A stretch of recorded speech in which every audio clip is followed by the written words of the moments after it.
स्वागत है study with इसमें। और आज की इस वीडियो में हम लोग 10th क्लास के नॉन हिंदी का चैप्टर नंबर 21 यानी कि 21 पढ़ने वाले हैं, जिसका नाम है चिकित्सा का चक्कर। बहुत ही ज़्यादा इंटरेस्टिंग चैप्टर है। जब इस कहानी को पढ़ेंगे तो बहुत ज़्यादा हंसी आएगी। हास्य कहानी है ही जिसको पढ़कर हंसी आए।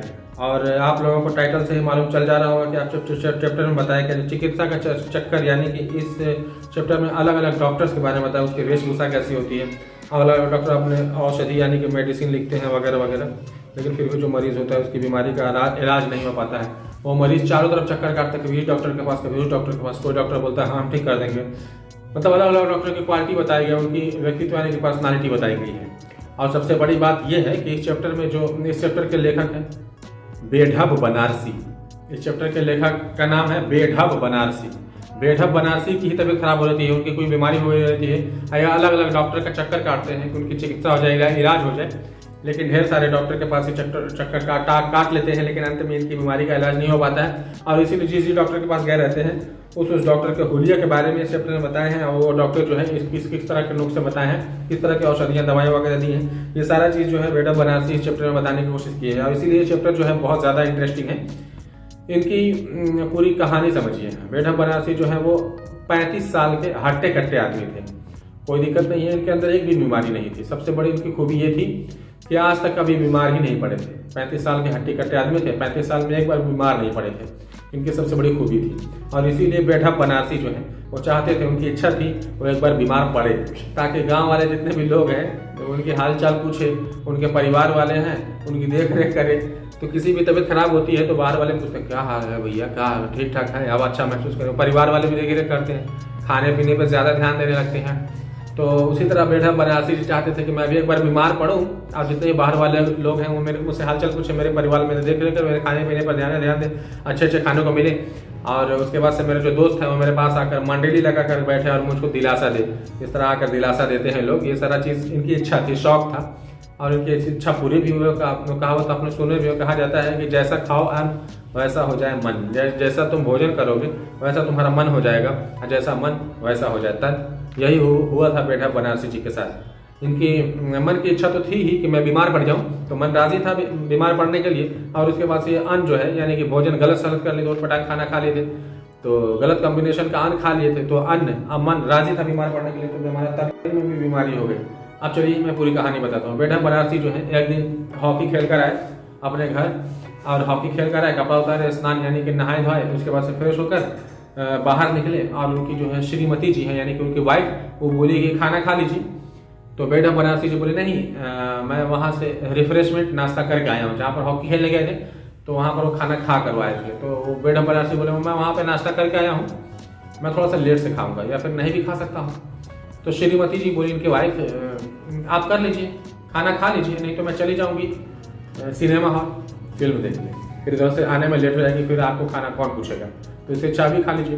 तो बेढब बनारसी जी अपने श्रीमती की बात को काट नहीं पाए और अपने वाइफ की बात मानते हुए वो रात का खाना खाया। मतलब शाम को हल्का खाना खाए, रिफ्रेशमेंट नाश्ता 4-5 करके आए थे जहाँ पर हॉकी खेलने गए थे, वहाँ पर खाना खा के ही आए थे। लेकिन फिर भी इनके वाइफ के कहने पर अपने वाइफ की बात को नहीं काटे और शाम को थोड़ा हल्का भोजन किया। अभी देखिए हल्का भोजन में क्या खाना खाए, हल्का खाना खाए, क्या खाए, हल्का खाने में क्या खाए, 12 पुड़िया खाए, ये हल्का खाना है ना। 12 पुड़िया खाए, आध पाव मलाई खाए, ये भी हल्का भोजन है। उसके बाद 6 रसगुल्ले खाए और ये हल्का ही खाना खाए। तो भारी खाना क्या होता है पता नहीं, खैर जो भी है। 6 रसगुल्ले प्रसाद जी क्या आया था वो भी खा ली, और रसगुल्ले भी तो रस भरे थे, थुलथुले थे, इनसे रहा नहीं गया, दबा दिया। उसके बाद से सारा खा पी कर जो है चारपाई पर सोए और नींद लगी। और डायरेक्ट नींद खुली कब, एकाएक रात 3 बजे। और जब रात को 3 बजे नींद खुली तो नाभि के नीचे पेट में दर्द होना शुरू हो गया था। नाभि के नीचे दाहिनी उनके दाहिनी ओर दर्द स्टार्ट हो गया। ऐसा लग रहा था कि पेट में कोई सुई देकर बहुत जोर जोर से चुभो रहा, मतलब इनके पेट में बहुत तेज दर्द था। खाए भी थे, बहुत हल्का खाना था, हल्का थे वो। एक तो नाश्ता करके आए थे, उसके बाद से शाम को जो है जल्दी खाना खाया, बहुत हल्का नाश्ता किया था। हल्का क्या था, सोए तो जाहिर सी बात है ना। तो जब पेट में दर्द किया तो 3 बजे रात को इनकी नींद खुल गई। और इनके घर में 3 बजे नींद खुली थी। हर घर में नॉर्मली चूरन रहता है, जब किसी को गैस वैस हो जाता है, एसिडिटी वगैरह हो जाती है तो चूरन तो हर घर में लगभग रहता है। ये तो इनके घर में भी चूरन था, गोलियां। नाम भी दिया आप लोगों के बुक में, औषधियों का राजा, रोगों का रामबाण। इसी तरह और चूरन रखे थे। जो एसिडिटी में खाया जाता है। तो सभी जितना भी चूरन रखे थे सभी चूरन और गोलियां निकाल लिए, एक एक करके सब में से खा लिए। फिर भी इनका पेट का दर्द ठीक नहीं हुआ। फिर दोबारा खाए, फिर भी ठीक नहीं हुआ। तिबारा खाए, फिर भी ठीक नहीं हुआ। इस तरह करते करते सारा चूरन का डब्बा भी खत्म कर दिए, पूरी गोली भी खा गए। अब सुबह तक अभी इनके पेट का दर्द जो है वो आराम नहीं हुआ। अब देखिए, जब इनके पेट का दर्द ठीक नहीं हुआ सुबह तक, तो डॉक्टर को बुलाना पड़ा। जब डॉक्टर साहब आए तो डॉक्टर साहब सरकारी अस्पताल के थे और ऐसे आए थे कोट पैंट पहनकर, ऐसा सूट बूट पहनकर आए थे कि लग रहा हो जैसे प्रिंस ऑफ वेल्स हो, यानी कि वेल्स के राजकुमार हो, ऐसा लग रहा था। डॉक्टर साहब बहुत ज़्यादा ऑफिशियल थे। वो मैडम बनारसी जी से बोले कि अपना जबान बाहर निकालिए। जबान बाहर निकाले लेखक ने, तो उसके बाद से डॉक्टर साहब ने लाइट जलाकर जबान देखने लगी एकदम ध्यान से। और उसके बाद से बोले कि कोई घबराने की बात नहीं है। डॉक्टर साहब बोले कि और दवा दिए, और ये लीजिए दवा मंगा लीजिएगा, मैं लिख दे रहा हूँ। दुकान से गर्म पानी बोतल में भर लेना है और उसके बाद से सेकाई करना है पेट पर। ऐसा होता है, डॉक्टर बोलता है कि बोतल, कांच का बोतल गर्म पानी भर लो और सेकाई करो, तो उस तरह दर्द ठीक होता है, मतलब आराम राहत मिलती है। तो उसी तरह जो डॉक्टर साहब बोले कि पानी गर्म कर लो और बोतल में भर लेना, उसके बाद से सेकाई करना, ठीक। और उसके बाद से डॉक्टर साहब चले गए। दवा खा बेटा बनारसी जी। उसके बाद से सेकाई का सिलसिला शुरू हुआ। बोतल में पानी भर के गर्म और पेट पर सेका जाने लगा। सेकते सेकते सेकते सेकते सेकते इनके पेट पर जो है छाले पड़ गए, लेकिन इनका जो दर्द था वो आराम नहीं हुआ। अब देखते ही देखते सुबह से शाम भी हो गई, 3 दिन गुजर गए।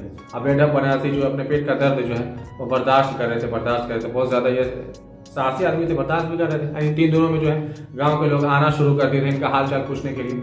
और भाई इनकी इच्छा भी थी कि मैं बीमार पड़ूँ, लोग जो है गांव के लोग मेरी हाल चाल पूछने के लिए, मुझे दिलासा देने के लिए राय दें, और उसके बाद से घर वाले जो है मेरी देख रेख में रख जाए, मेरे समय पर खाना मिले। तो इनकी इच्छा पूरी हो रही थी। गांव के लोग जो है एक एक करके आना शुरू कर दिए थे।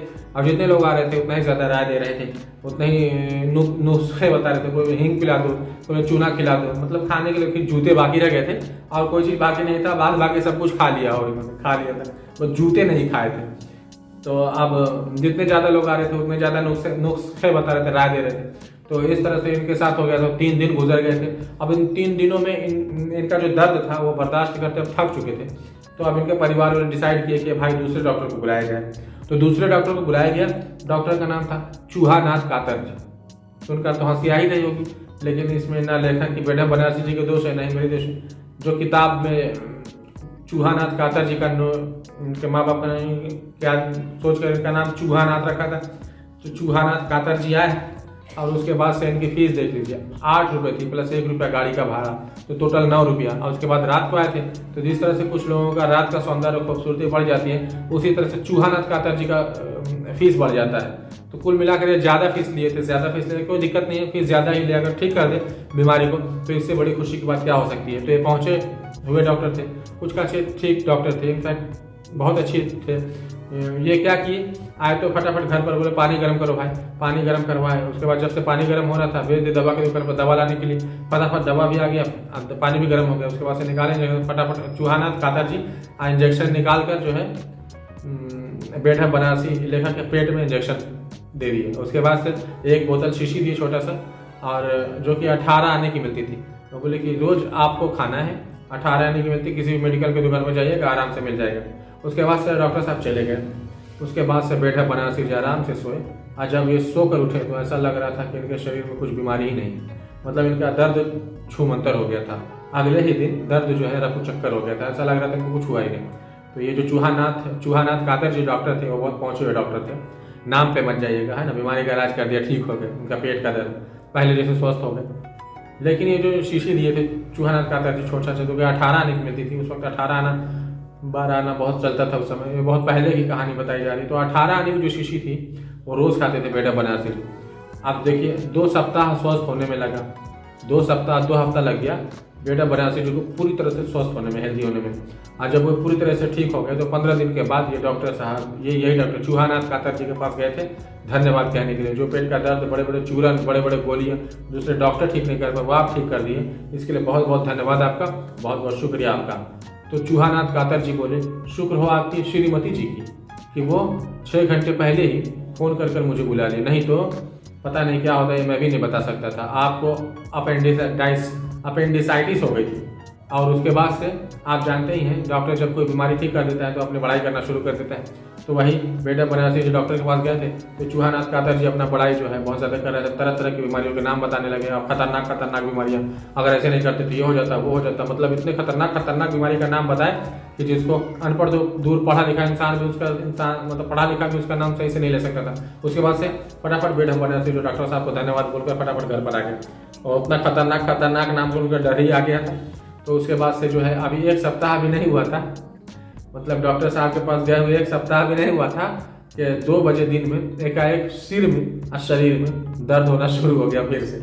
अब तो पेट में दर्द था, पूरे शरीर में और सिर में, मतलब इसका ऐसा लग रहा था इनका सर फट जाएगा, बहुत तेज सर में दर्द शुरू हो गया। उसके बाद से फिर उसको वही बात याद, मतलब चूहानाथ कातर जी की बात याद आने लगी। उसी में से उनको लग रहा था, उसी में से मुझको एक बीमारी तो नहीं, खतरनाक खतरनाक बीमारियाँ जो बता रहे थे उसी में से कहीं 2-3 बीमारी तो नहीं हो गया हमारे लड़के, अंदर ख्याल आने लगा, है ना।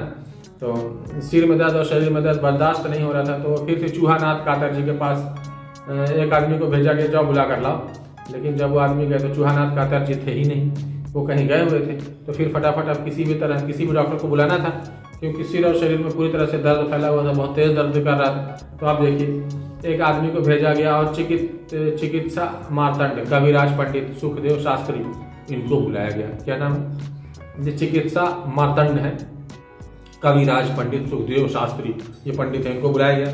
लेकिन जब इनको भेजा गया बुलाने के लिए तो ये पता नहीं श्लोक वगैरह के बारे में बताने लगे और ऐसी बात की है जैसे जब ये खत्म हो जाएगा, ग्रह वगैरह कट जाएगा, मैं तब आऊँगा। लेकिन फिर भी भेजा गया तो बहुत ज़्यादा आप बोलते जिद करने पर वो ये जो है पंडित थे वो आए। वो भी नहीं तो पालकी पर है, जिस तरह औरतें पालकी डोली पर आती हैं उस तरह डोली पर आए और धोती कंधे पर सफ़ेद दुपट्टा, धोती पहने हुए थे, कंधे पर सफ़ेद दुपट्टा और जनेऊ धागा जो होता है पंडित लोग बांधते हैं वो बांधे हुए थे और कंधे पर सफ़ेद दुपट्टा था। ऐसा लग रहा था कुश्ती लड़कर आए, कुश्ती लड़ने आए। 5 मिनट तक एक हाथ की नब्ज पकड़े हुए और देख रहे थे, एक हाथ को पकड़ के 5 मिनट तक देख रहे थे, इसे पकड़ के एक हाथ को 5 मिनट तक पकड़ के देखे, फिर दूसरे हाथ को 5 मिनट देखे, टोटल 10 मिनट लगाए और उसके बाद से दवा दिए पंडित जी। जब दवा दिए और बोले कि ये दवा खाइए आराम हो जाएगा, और होते पंडित जी तरह तरह के श्लोक वगैरह क्या क्या बताने लगते हैं, तो वो बताना शुरू कर दिए। इनकी बात कोई नहीं समझ पा रहा था। उसके बाद से पंडित जी लास्ट में बोले कि लीजिए दवा खाइए, उसके बाद से आपका ठीक हो जाएगा। तो इनका एक भी बात लोगों को समझ में नहीं आया, बस लास्ट में समझ में आया कि ये दवा दिया, हाँ ना, ये दवा लीजिए ठीक हो जाएगा। आप पंडित जी चले गए। जो बेटा बनारसी वो दवा खाए तो इनका कुछ खास तो आराम हुआ, लेकिन फिर भी पूरी तरीके से आराम नहीं हो पाया था। थोड़ा देर के लिए आराम हुआ, लेकिन फिर से सर में दर्द और पूरा शरीर दर्द शुरू हो गया बहुत तेज। तो आप जो है इनके बेटा बनारसी जी के पास इनके दोस्त आए थे, मंडली लगा के बैठे हुए थे। इनके दोस्त राय कर रहे थे, डिसाइड कर रहे थे अब क्या किया जाए, हाकिम को बुलाया जाए। हाकिम को अब बुलाया गया, हाकिम साहब आए। अब हाकिम साहब को देखिए, ये बंददार कुर्ता पहने थे, बनारसी लोटे की तरह टोपी पहने हुए थे और पाँव में पायजामा ऐसे पहने हुए थे जैसे कि लग रहा हो कि जो इनका पायजामा सिला हो, दर्जी हो, जो पायजामा सिलने वाला हो, वो उस पायजामे को चूड़ीदार पायजामा बनाने वाला था, सिलने वाला था, लेकिन उसने वो दर्जी बहुत ज़्यादा ईमानदार था, वो एक भी कपड़ा चुराया नहीं, पूरा का पूरा ढीला पायजामा सिल दिया। मतलब ढीला ढाला पायजामा था। और ये टोपी वाले एग्जाम में पूछता है, ठीक है। हाकिम साहब ऐसे थे कि दूसरों का इलाज करते करते अपना जो स्वास्थ्य है मतलब एकदम ढीला ढाला हो, अब पतले दुबले है, ऐसा करके हाकिम साहब आए और हाकिम साहब बेटा बनारसी ने सलाम किया, सलाम वालेकुम हाकिम साहब। तो हाकिम साहब बोले वालेकुम अस्सलाम, बहुत खुशी के साथ वालेकुम सलाम, और क्या हुआ है ऐसे पूछे। और उसके बाद से अभी हाथ का नब्ज देखे पकड़े, उसके बाद से ये नुस्खे बताए, दवा दिया और बोले कि ये एक बात ध्यान रखिएगा, ये डेट फेल दवा मत बने, एक्सपायर हुआ आप मेरे दुकान से दवा खरीद लीजिए, वहाँ पर ताज़ा दवा मिलता है। तो वहाँ से दवा भेजा गया, अब बेटा बनारसी दवा खाए। तो इस दवा से भी कुछ काच आराम हुआ, लेकिन पूरी तरीके से ठीक नहीं हो पाया। तो पूरी तरीके से ठीक नहीं हो पाए तो इसी तरह कुछ दिन गुजर गए। तो अब जो है 2-3 दिन इसी तरह गुजर जाने के बाद बेटा बनारसी जी बर्दाश्त किया, और घर वाले बाहर वाले गांव के लोग इकट्ठा हो रहे थे, अब राय कर रहे थे अब क्या किया जाए, अब लखनऊ लेकर चला जाए। कुछ लोग बोले थे नहीं एक्सरे करवाते, कुछ लोग बोले थे नहीं होम्योपैथिक का दवाई खिलाइए, कोई बोले थे होम्योपैथिक जो उसमें जादू होते हैं जादू, तरह तरह की बात होने लगे। गाँव वाले अलग ही बात कर रहे थे, घर वाले अलग ही बात कर रहे थे। अब इन लोग डिसाइड नहीं कर पा रहे थे क्या किया जाए। तो उसके बाद से बेटा बनारसी जो कि ससुर जी जो थे वो भी कुछ डॉक्टर को बुला के लेकर आए थे, और बेटा बनारसी जो अपने लोग थे कुछ डॉक्टर को लेकर आ ही जा रहे थे दिखाने के लिए, लेकिन इनका कोई भी डॉक्टर ठीक नहीं कर पाया, चारों तरफ से घूम चुके थे। अब अंत में एक चीज़ बाकी रह गया था, क्या बेटा बनारसी जी की नानी की मौसी आई थी और इनको बहुत प्रेम से देख रही थी। कुछ देर तक देखी, फिर बोली मैं जानती थी, मैं पहले ही सोच रही थी कि कुछ ऊपरी खेल है, बस यही बाकी रह गया था। बेटा बनारसी जी को कुछ समझ में नहीं आया ये ऊपरी खेल क्या होता है मौसी जी।